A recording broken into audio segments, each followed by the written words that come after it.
ಭಾರತದ ಸಂವಿಧಾನವು ಪ್ರತಿಯೊಬ್ಬ ನಾಗರಿಕನಿಗೂ ಧರ್ಮವನ್ನು ಅನುಸರಿಸುವ ಹಕ್ಕನ್ನು ನೀಡುತ್ತದೆ ಮತ್ತು ಅದನ್ನು ಎತ್ತಿ ಹಿಡಿಯುವುದು ಮತ್ತು ರಕ್ಷಿಸುವುದು ಸರ್ಕಾರದ ಕರ್ತವ್ಯ. ವಕ್ಫ್ ಕಾಯ್ದೆಯ ತಿದ್ದುಪಡಿ ಮಾಡುತ್ತಿರುವುದು ಧಾರ್ಮಿಕ ಸ್ವಾತಂತ್ರ್ಯ ಮತ್ತು ಒಕ್ಕೂಟದ ಮೇಲಿನ ದಾಳಿಯಾಗಿದ್ದು, ಸಂವಿಧಾನ ವಿರೋಧಿ ನಡೆಯನ್ನು ಖಂಡಿಸಿ ರೋಣ ಅಂಜುಮನ್ ಎ ಇಸ್ಲಾಂ ಕಮಿಟಿ ವತಿಯಿಂದ ತಹಶೀಲ್ದಾರ್ ಮುಖಾಂತರ ರಾಷ್ಟ್ರಪತಿಗಳಿಗೆ ಮನವಿಯನ್ನು ಸಲ್ಲಿಸಲಾಯಿತು. ಅಂಜುಮನ್ ಇಸ್ಲಾಂ ಕಮಿಟಿ ತಾಲೂಕಾ ಅಧ್ಯಕ್ಷ ಬಾಬಾಸಾಬ್ ಬೆಟ್ಗೇರಿ ಮಾತನಾಡಿ, ಕೇಂದ್ರ ಸರ್ಕಾರವು ಅಲ್ಪಸಂಖ್ಯಾತರ ಮೇಲೆ ದೌರ್ಜನ್ಯ ಮಾಡುತ್ತಿರುವುದು ಖಂಡನೀಯ. ಪ್ರಧಾನಮಂತ್ರಿ ಅವರು ದೇಶದ ಸಂಪತ್ತನ್ನು ಮಾರುತ್ತಿದ್ದು ಈಗ ಮುಸ್ಲಿಂ ಸಮಾಜದ ಸಂಪತ್ತಿನ ಮೇಲೆ ಕಣ್ಣು ಹಾಕುತ್ತಿದ್ದಾರೆ. ವಕ್ಫ್ ತಿದ್ದುಪಡಿಯಿಂದಾಗಿ ಮುಸ್ಲಿಂ ಸಮಾಜಕ್ಕೆ ತುಂಬಾ ತೊಂದರೆಯಾಗುತ್ತಿದೆ. ಆದ್ದರಿಂದ ವಕ್ಫ್ ತಿದ್ದುಪಡಿ ಮಸೂದೆ ಹಿಂಪಡೆಯದೇ ಇದ್ದರೆ ಮುಂದಿನ ದಿನಮಾನಗಳಲ್ಲಿ ಉಗ್ರ ಹೋರಾಟ ಮಾಡುತ್ತೇವೆ ಎಂದು ಎಚ್ಚರಿಕೆಯನ್ನ ನೀಡಿದರು. ಇದೇ ಸಂದರ್ಭದಲ್ಲಿ ಇನಾಯತ್ ತರಫ್ದಾರ್, ಖಲೀಲ್ ರಾಮ್ ದುರ್ಗಾ, ಮಲಿಕ್ ಎಲಿಗಾರ್, ಅಪ್ಪು ಹೊಸೂರ್, ಮುಕ್ತಾರ್ ಮುಲ್ಲಾ, ಮುಸ್ತಾಕ್ ಅತ್ತಾರ್, ಶಬೀರ್ ಕಾಜಿ, ಮಲಿಕ್ ಕುರ್ತಕೋಟಿ, ಅಸ್ಲಾಂ ಕೊಪ್ಪಳ್, ಬಶೀರ್ ಕಟ್ಟಿಮನಿ, ಸುಲೈಮಾನ್ ಇಟಗಿ, ಮಾಬುಸಾಬ್ ಮುಜಾವರ್, ಬಸೀರು ಗಡ್ವಾಲೆ, ಶಫೀಕ್ ಮೂಗ್ನೂರು, ಫಯಾಜ್ ಅಹಮದ್ ಕಲಾದ್ಗಿ ಸೇರಿದಂತೆ ಸಮಾಜದ ಮುಖಂಡರು ಹಾಜರಿದ್ದರು.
ಮುಸ್ಲಿಂ ವಿರೋಧಿ ಕೇಂದ್ರ ಸರ್ಕಾರಕ್ಕೆ ಮುಸ್ಲಿಂ ವಿರೋಧಿ ಕೇಂದ್ರ ಸರ್ಕಾರಕ್ಕೆ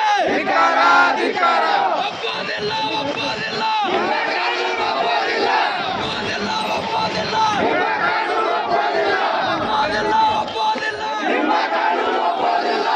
ಕೇಂದ್ರ ಸರ್ಕಾರಕ್ಕೆ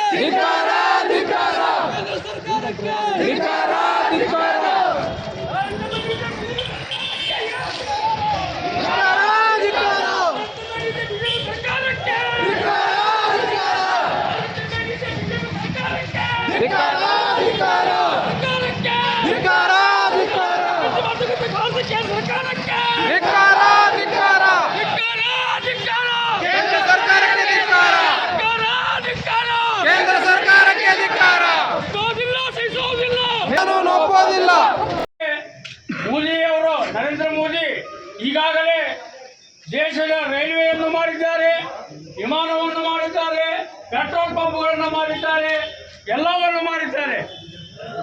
ಈಗ ಉಳಿದಿರುವುದು ಏನಪ್ಪಾ ಅಂತಂದ್ರೆ ಸುಮಾರು 9 ಲಕ್ಷ ಎಕರೆ ಜಮೀನು ಇದು ದಾನವಾಗಿ ನಿಮ್ಮಂಥವರೆಲ್ಲರೂ ಕೊಟ್ಟಿದ್ದು. ಇದು ಜಾತಿ ಮತ ಭೇದವಿಲ್ಲದೆ ಬಡವರ ಸಹಾಯಕ್ಕಾಗಿ ಕೊಟ್ಟಿರ್ತಕ್ಕಂಥ ಈ ಭೂಮಿಯನ್ನು ದಿಲ್ಲಿ ಒಳಗೆ 132 ಸಂಪತ್ತಿಗಳದಾವು. ಅವನ್ನ ಏನಾರ ಮಾಡಿ ತನ್ನ ಕಬ್ಜಾಕ್ ತೋದು ಅವರ ಸ್ನೇಹಿತರಿಗೆ ಅದನ್ನ ಕೊಡಬೇಕು ಅನ್ನುವಂಥ ದುಷ್ಟ ವಿಚಾರವನ್ನು ಇಟ್ಟುಕೊಂಡು ಈ ಕರಾಳ ಕಾನೂನನ್ನು ತಂದಿದ್ದಾರೆ. ಇದರ ವಿರೋಧವಾಗಿ ಈಗಾಗಲೇ ದೇಶಾದ್ಯಂತ ಎಲ್ಲ ಸ್ಟ್ರೈಕ್ಗಳು ನಡೀತಾ ಇವೆ. ಇದಕ್ಕೆ ಏನು ಕಾನೂನು ಆಗೈತಿ, ಇದನ್ನು ತಡೆ ಎಳಿಬೇಕಪ್ಪ ಅಂತಂದ್ರೆ ಸುಪ್ರೀಂ ಕೋರ್ಟ್ಗೆ ಈಗಾಗಲೇ ಎಲ್ಲರೂ ಮನವಿಯನ್ನು ಮಾಡಿದ್ದಾರೆ. ಅದರ ವಿರುದ್ಧವಾಗಿ ಅರ್ಜಿಯನ್ನು ಸಲ್ಲಿಸಿದ್ದಾರೆ.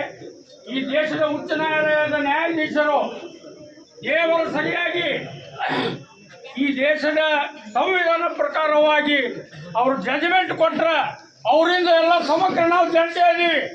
ಅವ್ರು ಯಾವುದೇ ಒಂದು ದಬ್ಬಾಳಿಕೆಗೆ ಹೆದರದೆ, ಯಾವುದೇ ಒಂದು ಇದಕ್ಕೆ ಹೆದರದೆ ಅವರು ನೇರವಾಗಿ ಸಂವಿಧಾನ ಪ್ರಕಾರವಾಗಿ ಅವರು ಜಡ್ಜ್ಮೆಂಟ್ ಕೊಟ್ಟರೆ ಖಂಡಿತವಾಗಿ ಇದು ಕಾನೂನು ಹೋಗುತ್ತೆ ಅನ್ನುವಂಥ ಮಾತನ್ನು ಈ ಸಂದರ್ಭದಲ್ಲಿ ನಾನು ತಮಗೆ ಹೇಳಲಿಕ್ಕೆ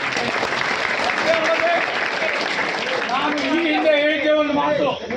ಬಹುಶಃ ಒಂದು 3-4 ವರ್ಷದಿಂದ ಕುರುಬಗಳ್ಳಿಯಲ್ಲಿ ಒಂದು ಭಾಷಣ ಮಾಡ್ತಿದ್ದಾಗ ನಾನು ಹೇಳಿದ್ದೆ, ಮುಂದಿನ ದಿನಮಾನಗಳಲ್ಲಿ ನಮ್ಮದೇನು ಸಂಪತ್ತೈತಿ, ನಮ್ಮ ಸ್ವಂತ ಸಂಪತ್ತು 2 ಎಕರೆ 4 ಎಕರೆ 8 ಎಕರೆ 10 ಎಕರೆ ಜಮೀನು ಇದ್ದವರು ತಮ್ಮ ಮುಖಾಂತರ ಚೆಕ್ ಮಾಡ್ಕೊತಾ ಇದ್ರಿ ಅಂತೇಳಿ 4 ವರ್ಷದಿಂದ ಹೇಳಿದ್ದೆ ನಾನು. ಯಾಕಂದ್ರೆ ಇದು ಮುಗೀತಂದ್ರೆ ನಮ್ಮ ಸ್ವಂತ ಜಮೀನು ಸಹ ಅವ್ರು ಕಬ್ಜಾ ಮಾಡ್ಕೊಳಕ್ಕೆ ಹೆದರುವಂತ ಮನುಷ್ಯ ಅಲ್ಲ ಅವನು. ಲಂಚ ಕೆಟ್ಟ ಪ್ರಧಾನಿ ಅವ.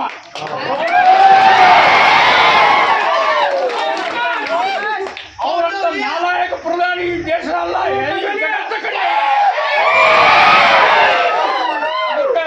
ಒಂದು ಮಾತು ಬರ್ತಾ ಇದೆ, ಈ ಭೂಮಿಯ ಮೇಲೆ ಯಾವಾಗ ಯಾವಾಗ ಅನ್ಯಾಯ ಅತ್ಯಾಚಾರಗಳು ಜರುಗ್ತಾವೆ ಅವಾಗ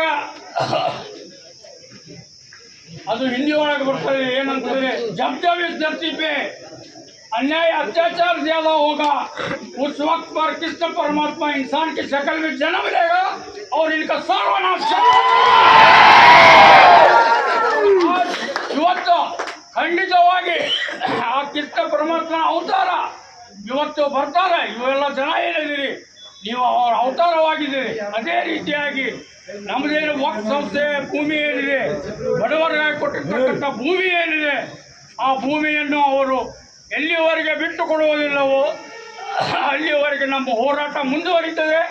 ನಮ್ಮ ಪ್ರಾಣವಾಗಲಿ ಹೋಗಲಿ, ನಮ್ಮ ಎಲ್ಲ ಸಂಪತ್ತಾದರೂ ಹೋಗಲಿ, ಅದನ್ನು ನಾವು ಬಿಟ್ಟು ಕೈವತ್ತು ಕೊಡುವುದಿಲ್ಲ. ಮತ್ತು ನಾವು ನ್ಯಾಯಯುತವಾಗಿ ಹೋರಾಟ ಮಾಡ್ತೀವಿ. ಯಾವುದೇ ಅನ್ಯಾಯ ಅದೃಷ್ಟವಾಗಿ ನಾವು ಯಾವುದೇ ಹಿಂಸಾಚಾರದ ಘಟನೆಗಳನ್ನು ನಾವು ನಡೆಸುವುದಿಲ್ಲ. ಅಹಿಂಸಾಚಾರವಾಗಿ ಯಾವ ರೀತಿ ಮಹಾತ್ಮ ಗಾಂಧಿ ದೇಶಕ್ಕೆ ಅಹಿಂಸಾ ಮಾರ್ಗವಾಗಿ ಸ್ವತಂತ್ರ ತಂದರು, ಅದೇ ರೀತಿಯಾಗಿ ಅಹಿಂಸಾ ಮಾರ್ಗವಾಗಿ ನಾವು ಈ ಕಾನೂನನ್ನು ತೆಗೆದು ಈ ಕಾನೂನನ್ನು ಈ ದೇಶದಲ್ಲಿ ಇಲ್ಲದಂತ ಮಾಡುತ್ತೇವೆ ಅಂತೇಳಿ ಈ ಸಂದರ್ಭದಲ್ಲಿ ನಾನು ತಮ್ಮೆಲ್ಲರಿಗೂ ಹೇಳಿ, ಏನೈತಿ ಇದು ಕಂಟಿನ್ಯೂ ಆಗಿರಲಿ. ನರೇಂದ್ರ ಮೋದಿ ಅವರಂಥ ನಾಲಾಯಕ ಪ್ರಧಾನಿ ಈ ದೇಶದ ಪ್ರಧಾನಿ ಈ ದೇಶ ಬಿಟ್ಟು ಹೋಗುವಂಥ ಸ್ಥಿತಿ ಬರ್ತೈತೆ ಅನ್ನುವಂಥ ಮಾತನ್ನು ಹೇಳಿ